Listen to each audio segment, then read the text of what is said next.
I'm back on the Winstanley estate, and I'm here to find out how St Peter's is getting on with its plans to bring new life and hope to the community. So tell me what else is going on in the church? Well, one of the biggest things is we've just recently submitted a planning application to build a new church, a new community hall for this area, and 70 flats, the sale of which would fund that development. The scheme we have in place is, at the moment, is about 9.5 stories. We've come down from 13, so we've reduced. But there is a bit of a daylight impact. You know, there's a bit of an impact on any area where you've got a big building. So some people are a little bit miffed about that. My name is Zayon Graham. This is the Puppy and Jerk Centre. I'm the son of Levi Roots, who's the owner, the creator of Reggae Sauce. You know, I think people like to keep the skyline as original as it is. So it may not go down too well, but as I said, it's a church. It's a good cause. It's a, you know what I mean? It's just something to put there. So I believe that maybe it's a good thing from my point of view. But as I said, the residents who have lived here for years, you know, it's changing their skyline slowly and slowly as we go along. Every little bit of space is full of flats. Seems quite high. That's my only concern. But I know you thought about there's going to be underground parking that has been thought about, so it's not going to create more.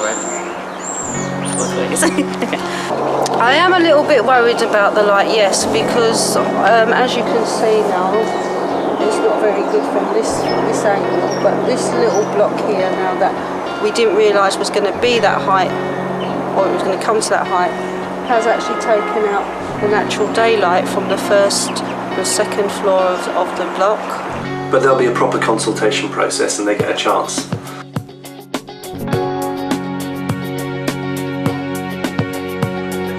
This landscaping is really going to be special.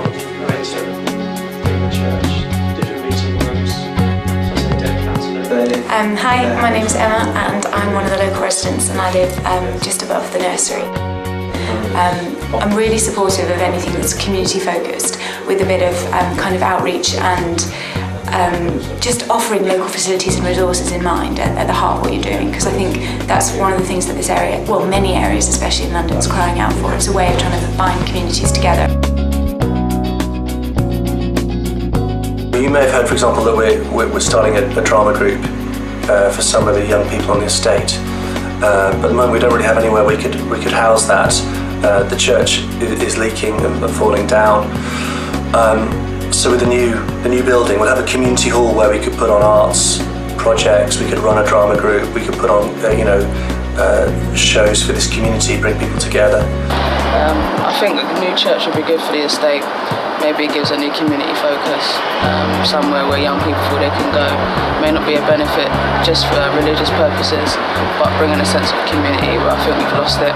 Personally, I believe it can only be a good thing to put a church on the estate, but I'm not sure if it's the answer that people are looking for to sort of solve certain problems on the estate. It's good to have churches, but at the same time they need housing as well.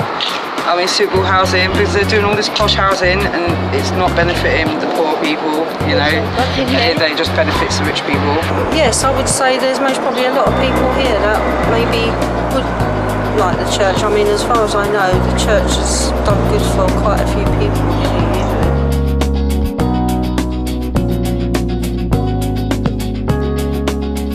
Mixed feelings towards the new church among the Winstanley residents then. So how will they react when the church attempts to change the look of the estate with an art project of epic proportions? Find out in the next episode on Times Online.